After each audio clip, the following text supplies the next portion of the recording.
I've had a lot of conversations with martial artists who don't feel worthy, who don't feel good enough, who don't feel worthy as martial artists, who don't feel worthy of their rank. Maybe they have their black belt and they don't feel like they're actually a black belt, or they've lost that feeling of worth. Maybe they feel that they're not worthy of advancement. Some of them, they've never trained formally, they've never tested for a particular rank, and they feel that because they're training on their own, that that's not valid somehow, and that they don't count as martial artists because they don't attend an official dojo, they don't go to a formal school, they're just doing it on their own. And all of these people, what they have in common is that they're all hardworking, committed, dedicated martial artists who somehow feel that they're not good enough. I've gone through this at various points. When I started martial arts, I thought right away, I'm not good enough to start martial arts. I'm too old. I'm too out of shape. I'm too whatever. I'm not strong enough. I'm not tough enough. I'm too shy. I'm too scared. I'm too anxious to do this, right? And as soon as I started, I realized these are just thoughts in my head. And I had to challenge those thoughts by taking that scary step, despite those thoughts. I went through this again when I started the karate shrimp. I struggled with imposter syndrome. I only had a brown belt, and I thought, who's going to listen to me? Who's going to take me seriously? Rank is given so much emphasis in martial arts. And, we online, the messaging is you have to be of a certain rank to be considered worthwhile. This is often what we see, and it's a shame because here I was, a brown belt. I'd gotten my brown belt. I'd worked really hard for that, and I was going to start making videos and blog articles and other content, and I thought that I wasn't good enough, and I worried that people would judge me for that and say, oh, you don't have enough expertise, you haven't done this long enough, why should we listen to you? This is what concerned me. Again, as soon as I took action, despite those thoughts in my head, I realized it doesn't matter. These are just thoughts in my head. These are just fears. These are insecurities. They're not real. And I had to take action to realize that, to come to that realization that these are just thoughts in my head. I went through this again after I quit the dojo I was at. I've talked about this in other episodes. I quit the dojo I had been training at 3 years ago. And I struggled for a while after that with feeling like, I'm not good enough. Am I actually a black belt? I'd achieved my black belt, but I didn't feel like I was one. Here I am training on my own, but struggling with motivation, feeling really, sad and alone and going through this grieving process after losing my mom, leaving a dojo I loved. And back then it was really clear that I was worthy. I had been training in 3 martial arts. I had achieved my black belt in karate. I was working at a dojo. I was making a difference. I was on a tournament team, competing often, doing really well at tournaments. And I mattered. And I felt my worth during that time. But as soon as I quit that whole environment and I was on my own, I struggled with that worth because here I am. I'm now out of that hierarchy. Do I count anymore? Do I count? Because the messaging online is if you train on your own, it's not good enough. It's not good enough. And I really internalized that and started to feel that I'm not good enough because of it. And I had to work through that and keep posting, continuing on with the karate shrimp, even though I felt like, am I an imposter? Here I am talking about karate and I don't even go to a dojo anymore. So I really struggled with that again.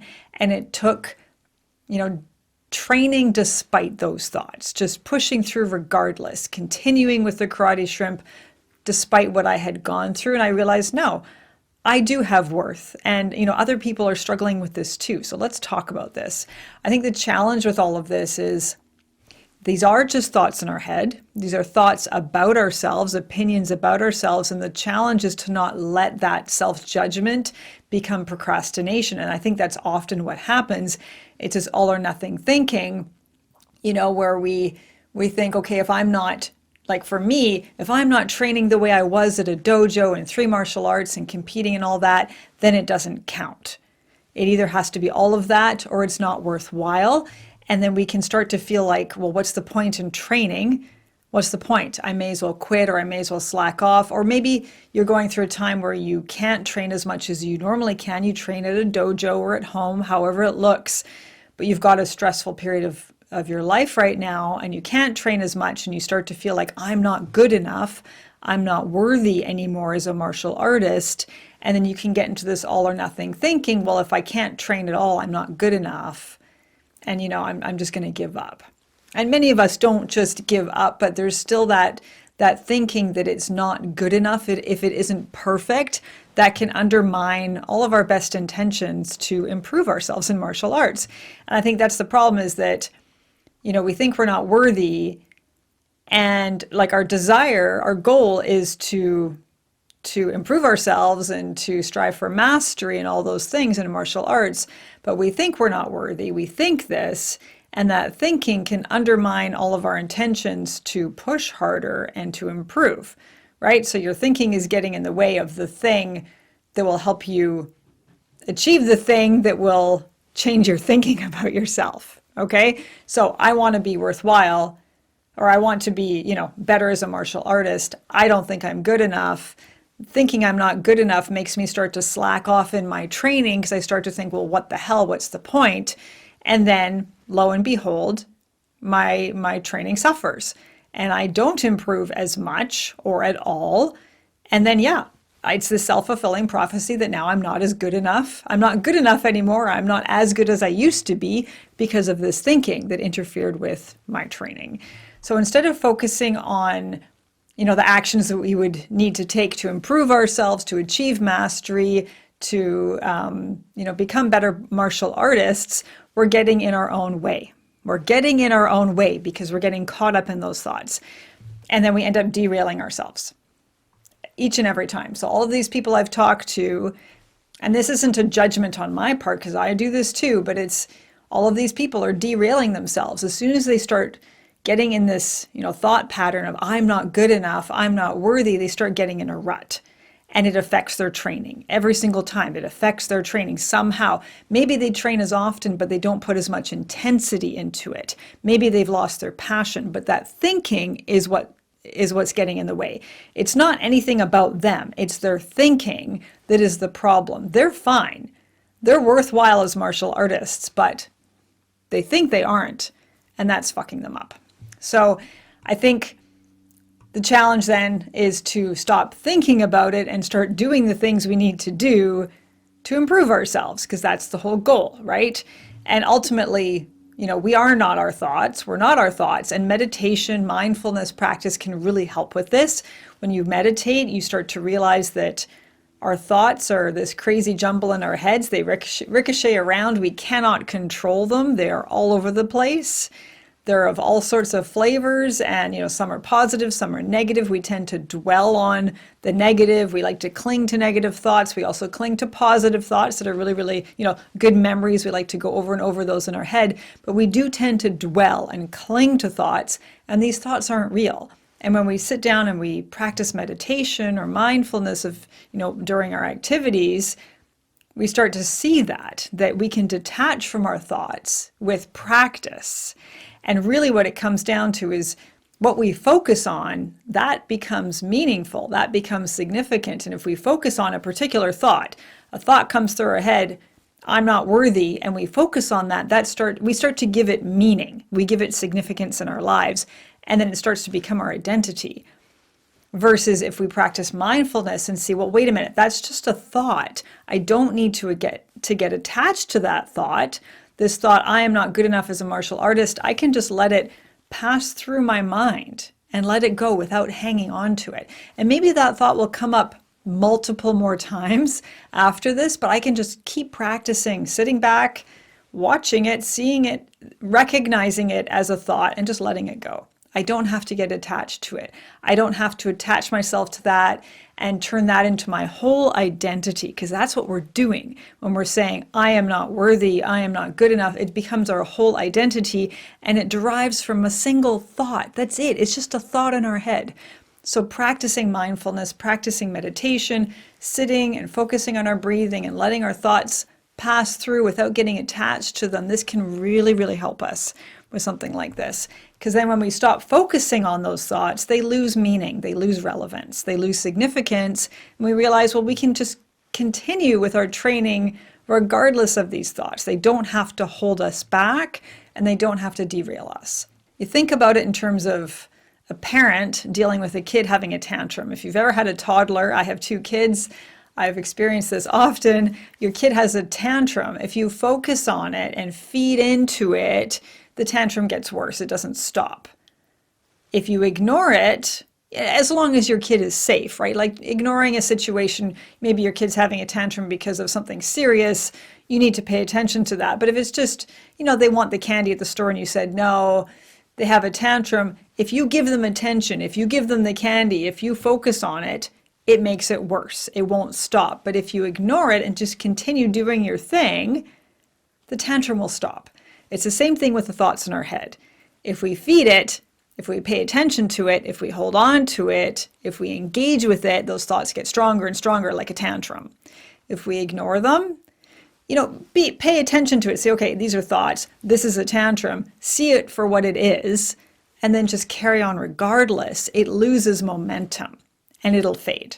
Okay? Same thing as a tantrum. The thoughts in our head, it's our mind having a tantrum. We do not have to feed it. We do not have to give into it. But of course, it is useful to look at your thoughts first before you write them off, before you, just let them pass through without clinging to them. Maybe the thought is actually valuable. There's different types of thoughts you can have about your training in martial arts. You could have thoughts like, I suck at this, I'm not good enough, I'm not worthy. Those thoughts, those are self-judgment. That's an opinion. Those are thoughts that are worth letting go. Just ignoring them, letting go, not focusing on them because it's just going to derail you. Versus other thoughts you might have are, I need to work harder at this, or I'm not working hard enough. I haven't prepared enough for this test or tournament. I need to earn this. I need to push myself harder. These thoughts are valid. These thoughts are worth paying attention to. These are about actions that you can take or should be taking or wish you were taking in your training. So it is worth examining your thoughts first and seeing, is it a judgment? Are you judging yourself? Or is this a concern you have that could possibly be valid about some action you're taking or not taking in your training? Is this relating to something that you can do, something you can improve upon? So I do encourage you to look at your thoughts first. Is it valid? If it's valid, then you can pursue that and figure out a way to improve, a way to address that concern. If it's not valid, practice mindfulness, let the thought go. It's not worth your time. So when you have a thought, you can look at it then and reframe it into something concrete and helpful and useful. If it's, I'm not working hard enough, oh, okay, I want to work harder so that I can improve faster.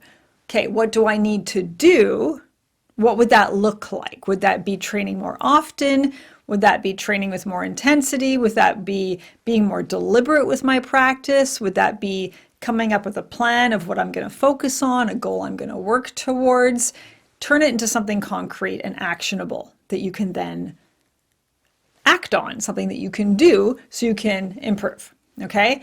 If it's something like, I'm not good enough, well, okay, I'm not good enough. What does that mean? What is that about? I'm not good enough. I'm not performing well enough at tournaments. I keep losing. Oh, okay, well, let's turn this into something concrete. I keep losing. So what are the skills I need to develop so that I can get better at competing, so that I can perform better in sparring matches? So you see where I'm going with this. If it's a judgment and it's not helpful, you can let that part go. But see first if you can turn it around into something concrete, some concrete behavior that you can work on so that you will feel better about yourself. Because the goal here is to improve, right? But being held back by our thoughts, that's not the way. Looking at how we can take those and transform them and reframe them into something useful, that will help us improve in martial arts. So you can do then, come up with a list of 5-minute actions that you can take. You can say, well, I don't feel like I'm training hard enough, or I'm not training often enough. My life is crazy. I don't think I'm good enough at martial arts. I'm not worthy. But really what it comes down to is I'm not getting to class often enough because I'm putting out so many fires in my life right now. Okay, that's something that you can work with. Now, you can't get to the dojo, but you can train at home. Surely you can train at home. Even if your life is chaotic, you can find a few minutes here and there out of your day that you can train. So come up with a list of 5-minute actions that you can do. Maybe while you're cooking dinner and your dinner is cooking on the stove and you have a few minutes, you don't have to be standing there actively doing something at the stove. Take a few minutes and run through a kata. I do this often in my kitchen. I have a broom handle that I use and I'll practice my bow basics in the middle of cooking. I'll do some kata, I'll do some drills. I have a mirror, small mirror in my kitchen, and it's really, really useful. For that, I can just, practice some techniques, some blocks, some punches, and then get back to cooking. We can always fit in a few minutes here and there throughout our day. So come up with 5-minute actions you can do. Have a list of all of your kata, all of your techniques, different drills that you can do, and have it up somewhere in your kitchen, in your living room, in your office, at work. And whenever you have a few minutes break, you can do one of those things on the list. And the more of these things that you do, the more you're challenging this idea in your head that I'm not good enough, I'm not a martial artist, I'm not worthy. Well, look at how much martial arts I've done today. Here and there throughout my day, I'm normalizing practicing martial arts, and now I feel more and more worthwhile because of it. And then, being a martial artist becomes once again your identity, because look, you're doing martial arts all day. Throughout the day on your breaks, you're training in martial arts, you're practicing your katas, you're doing these things. It's proof to yourself that you are good enough, that you are worthy, that you are a hardworking martial artist. Worst case scenario though, let's go back to the not useful thoughts. If you cannot stop thinking these thoughts, a technique that I use that I have found really, really helpful is, I call it the brick wall technique. It's something I came up with.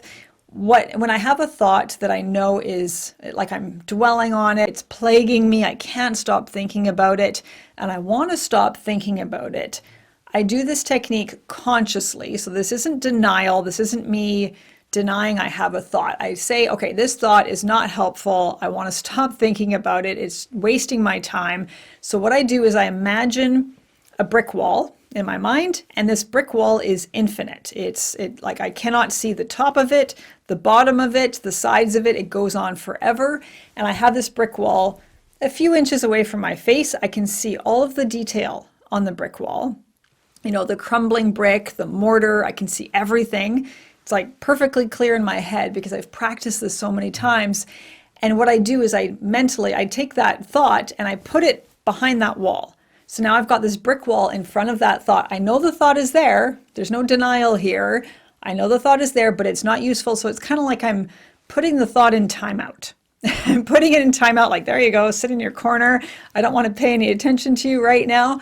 And I picture that wall and I focus on the wall and all the details of the wall. This really, really helps me. And I've done this so many times now at various points in my life where when I'm aware, you have to bring awareness to the fact that the thought is plaguing you, that you're dwelling on it. Once you become aware that, I'm like paying way too much attention to this thought, then I will pop up this wall in my mind. Boom, the wall is there, the thought's behind it, and I'm ready to go. Sometimes I will dwell for a while before I remember that, oh, right, I can do the brick wall thing. And then right away, it helps me so quickly because I've done this so many times. So that can be a really, really useful technique. And you can come up with your own. Maybe it's, you put it in a little container and, I can deal with this thought later, and you visualize putting the thought in a container. Maybe you flush it down the toilet and you say bye-bye and watch it go down the drain.